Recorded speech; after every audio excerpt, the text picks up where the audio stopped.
What's up, everybody? Welcome back to My Twisted Life of Poetry. I'm Poetry. You are here for another recap and review of Black Lightning Season 2, Episode 12. I know it's still the Book of Secrets, but I forgot to get the chapter name, so I don't know what that is. Black Lightning is starting to pick back up. So when they say the theme song, Black Lightning is back, I can agree. This was another good episode, and even though we had a shaky start. So I want to say the fact that they are and starting to really work with Jen now, because I've been saying for 2 seasons, why is Jen even here? Because she didn't even have an active role as a character, and they're really starting to build her character again. They got Jefferson back in the school, which I'm not gonna focus on that. Mike Lowry still gonna be the principal. That's all I'm talking about that. But the whole school incident was pretty much our Black History Month message. So yeah, I'm not gonna focus on that at all. We're just gonna try to get into the meat of the story. I'm really thinking that the Grace character, I'm really thinking she's been written out of the story. That's what my assumption is, that she is being written out of the story. Everybody that is significant to the storyline was in this episode. Not one character had a waste. I mean, they had Napier in, they had Odell in. So I think every character that's still going to be on the show was in this episode, which, like I said, is the reason why I'm thinking Grace is no longer going to be here. Although her picture was in the episode. All right, anyway, Gamby, Jefferson, they got Jennifer down there in this little glass bubble, and they trying to see how her powers, how powerful, how intense her powers are. On the Richter scale, she is measuring off the chain, which is way more advanced than Black Lightning ever was. When he told her to power down, Jennifer couldn't do it. She like went up in total flames and short-circuited every damn thing that's in her. And Gamby said that the little bubble she was in was supposed to be able to withstand a nuclear, explosion. Shit, but Jennifer damn a walking time bomb then. She is worse than a nuclear explosion. That's kind of dangerous to think. Of course, Jefferson is wary. He like, wait a minute, she getting a little bit emotional. She break a nail. She kick her toe on the edge of the bed. She gonna set some shit off up in here. We can't let her out there home. We just can't do it. And Jennifer like, hey, I can hear you, right? Well, I can't hear you, but I can see you. And this taught me how to read lips. You know it, Dad. Thanks for the vote of confidence. Thank you very much, Will. Well, Odell coming to lean. He's like, in exchange for your services, offer you a position at the college and offer you a $1 million grant to move the Pod Kids. Lynn's like, I don't know who you've been dealing with, but I'm not that type of person. I can't be bought. I'm like, girl, he said $1 million. Or did he say $1 billion? He said a number with a whole lot of zeros. So I thought he said $1 million. But she's like, I can't be bought. If I'm going to work with you, you're going to tell me the truth. You're going to tell me everything. You're going to tell me who tried to kidnap me, why they tried to kidnap me, and what they do with Issa, or what happened to Issa. I'm like, what do you mean? What happened to Issa? Last time we seen Issa, he was at y'all crib chilling. And I thought y'all put him in stasis. Did y'all put Issa in stasis? He was going into one of the pods? No, I don't remember. Damn, somebody remind me what happened to Issa. But nobody went after him. Nobody didn't get Issa. Like, what the fuck is going on? That's what's throwing me off. They left something out of the storyline. Okay, so he said, look here, some things are better left unsaid, so you ain't finna get that information. She said, well, fine. Have fun moving those pods by yourself then. So he finally broke down and agreed to tell her about the Markovians. Look here, they had their own little metahuman program. They want you to help bring it out. They finna use their metahumans for army. You know what I'm saying? So I was thinking, girl, you should have took the money too. Don't be just like, I just want the truth. No, take the damn money. What the hell is wrong with you? Anyway, get both of them, girl. So, again, I'm like, why are they after Issa? And she asked the same question. And he said something about, they want to make sure that they get all the little dots, T's crossed and the I's dotted. They want all that. So if he was available, they snatched him up too. And I'm thinking, when the fuck did they get Issa? So I think this was a way of wrapping Issa's storyline up. He's no longer going to be part of the story. Like I said, everybody that was supposed to be in this show from this point on, or the rest of the season, they was here. Everybody else, no, they gone. So she said, okay, fine, I'm gonna help you, but long as I ain't got to work with the mad scientist. Now, the mad scientist said that they had to work together. Remember that? Well, Hen Dog brings Gambi to the clinic. Finally, they looking into the damn explosion at the clinic and the brick wall. And, you know, Hen Dog notices there was 4 impressions in the ground. So, and some like purple matter. So he definitely decided to call in Gambi, who come in looking like he a fucking CSI member. And try to figure out what it was. Gambi said, these pods, I ain't never seen any like this. You know, this is not the pods that I know of, but something radioactive was definitely here. Luckily, it wasn't like harmful radioactivity. It was just enough to like maybe power or something, you know.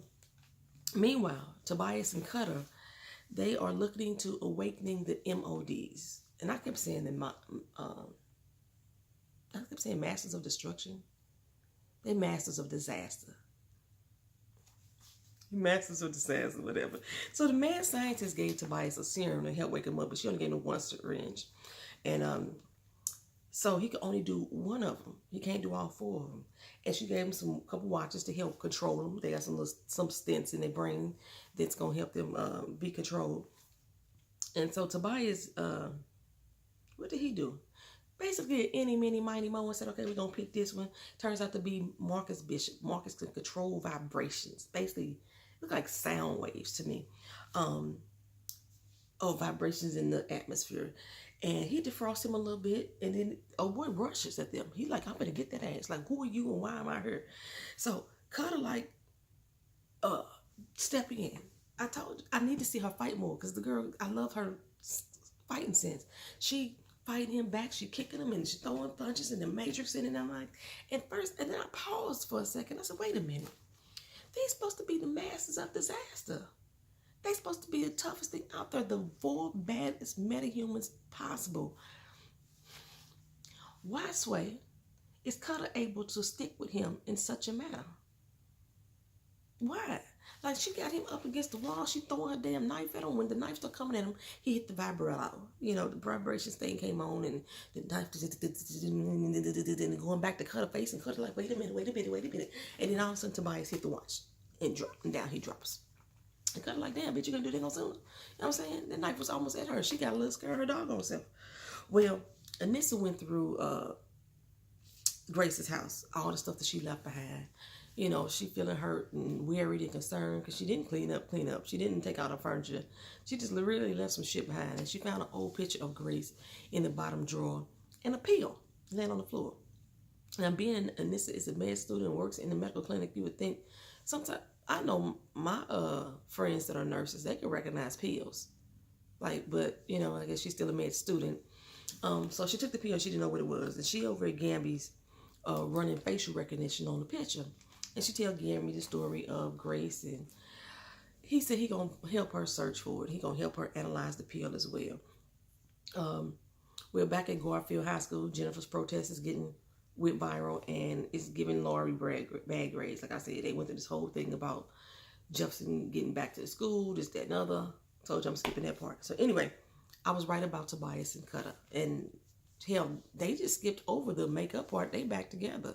She come down in her little silk robe with her lingerie boob showing a little bit, and he out there in his little Asian kimono style get up, you know, and they holding hands and kissing, and the kiss did not look chemistry filled to me. I don't know. But before they went any further in, you know, in the intimacy zone, the briefcase started popping off. It's been initiated a 24-hour lockdown on her. And she could assume that the only reason why I was doing that because the podcast are being moved and the kids are somehow attached to the briefcase. Okay, so they done move these kids a lot, though. You know what I'm saying? They done move these kids a lot. The briefcase has been in Tobias's possession as they moved the kids. The lockdown procedure didn't happen then. I know he didn't have it encrypted and opened up, but you still would think that the lockdown procedure would have happened as many times they'd have moved these kids when his briefcase has been in Tobias's position. He would have been looking at it like, oh shit, what the hell's going on? I can't get in it to figure it out. But the lockdown should have happened. Okay, anyway. So what they gonna do is they finna go rain hell down on them. They finna step their ass up in the facility and take the shit down.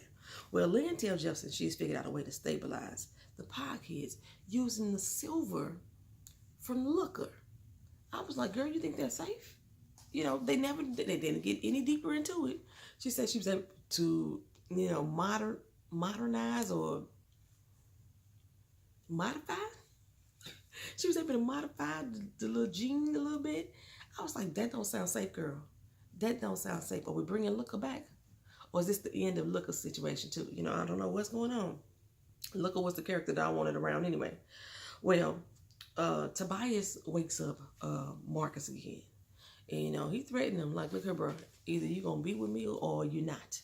And I'm going to kill your ass if you don't. Pretty much what he said. He said he didn't want somebody, a puppet that he can control. I'm going to come back to that. He wanted a partner. Okay. When I said I'm going to come back to that, because everybody that Tobias is with the exception of Cutter, he has to be able to control. Like Lala. Remember, he had to have him under mind control. And somebody asked last week, what the fuck is Lala? I'm looking for Lala too. The way that they ended season 1 with Lala supposedly getting blown up in that building. Tattoo Man was along. A lot got on time. Half of y'all still didn't even know what the fuck was going on with Lala. Y'all didn't even understand what Tattoo Man was. Hell, I didn't until somebody put it in the comment section. And they just dropped that storyline altogether. So I guess Lala not coming back. But basically, he's going to be mind controlling these masters of disaster with this little watch. Another motherfucker that's got him under control. I just don't get it. I don't get it. That he got under control. Yeah. Anyway, so Dr. Jason, the mad scientist, she learned that Lynn refuses to work with her. And but they gonna keep her butt at the facility just to be safe so the Markovians can't get to her. That was news to her ears. So what she said, and he gonna use her as backup in the event that Lynn does get killed or kidnapped again by the Markovians, and that way they have her to help them out. Well, Jen and Nissa, they plan to team up against Tobias. But Jefferson wants them to lay low because these Markovians out there looking for matters and everything. And Jen tell her that she might be tripping about Grace, though. Grace just may not be that into you. I mean, you don't have to accept that fact. Well, the research that Gambit them does leads to something, so she got to dip out. And she got to leave Jennifer there and tell Jennifer to stay put. Really, girl, you already know Jennifer didn't stay put. But your butt should have been staying put, too. He said everybody lay low. Well, shit, Jen went out on her own. She was dressed in her hoodie and her mask and rode up on some of the 100. They thought that she was Thunder or the Blackbird. That's who they thought she was. It's like, yeah, I heard about you. She knocked out one dude. Like, pow. She came up on the other one, had him hooded up in a little lasso rope. Where the fuck is Tobias? I ain't telling you shit. No, actually, she said, where's Tobias? He said, where your mama, bitch? And then she lasted him up and put him up, string him up, like, hey, I said, what the fuck is Tobias? I ain't telling you nothing. And she kept tightening that grip on that last hole, like, just slinging her around. Man. You better give me a name. You better give me a name. I said, where's Tobias? Why did she sound like Nene Leakes? I said what I said. Y'all peep dude, though. Oh, my goodness. Like I said, he thought she was a Nissa. He didn't know what the hell to think. But she got so frustrated that she overheated. When she overheated or she overfried or whatever the fuck she did, she short-circuited, she passed out and dropped his ass. He should have been dead by then, or passed out his damn self. But he wasn't. He saw her passed out. He scurried away and pulled out a gun and stand up to get ready to shoot her. And then here comes Thunder. Blah, bam. Okay, we ain't finna get at my sister right now, bro. She picked him up and but she learned that before Thunder showed the fuck up, we back at the damn Sanctum with Gamby, and she learned that Grace ain't really Grace. Her name is Shaylee. Shaylee was in the foster care. I think both her parents had died or something like that. She was in the foster care. The one that's in the pictures, foster parents that she had, and they both dead too. She ended up being sold off into prostitution when she was 16. ICE broke into there and broke down the prostitution ring, and then she disappeared and all of a sudden resurfaced in Freeland as Grace. it seemed like Freeland, the whole town is an experimental town of some sort. Everybody is showing up there. They witness protection. They runaways. They metahumans. They superhumans. They all kind of stuff. You know, they old people that should have been dead 70 years ago. Everybody is in Freeland. Freeland got a lot going on. But now Anissa is even more determined to find her.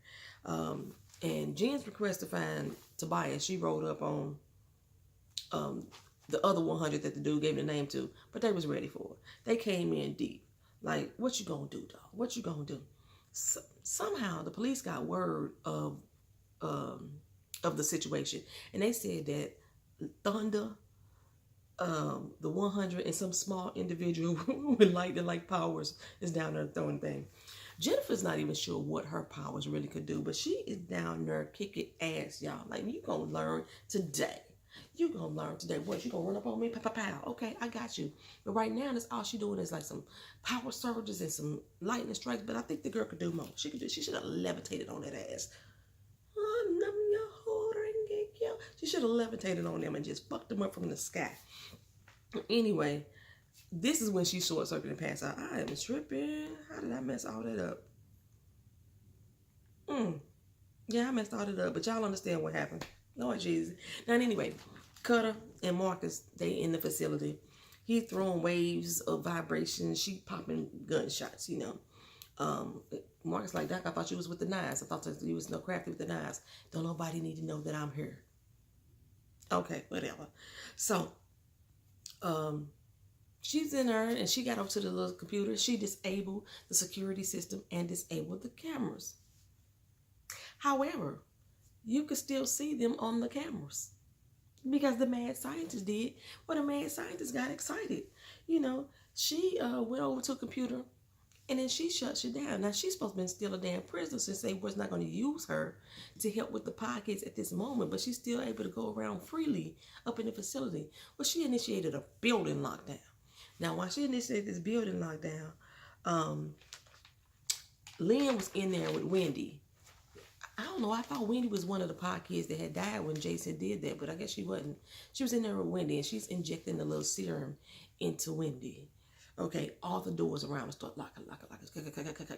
Okay, and so, you know, Lynn get on the phone and she called Jefferson. Hey, the facility is under attack, but then the phone get cut off, and I was like, does she even got a signal? You know, they in the basement, ain't they, of some sort? Okay, or they in a warehouse.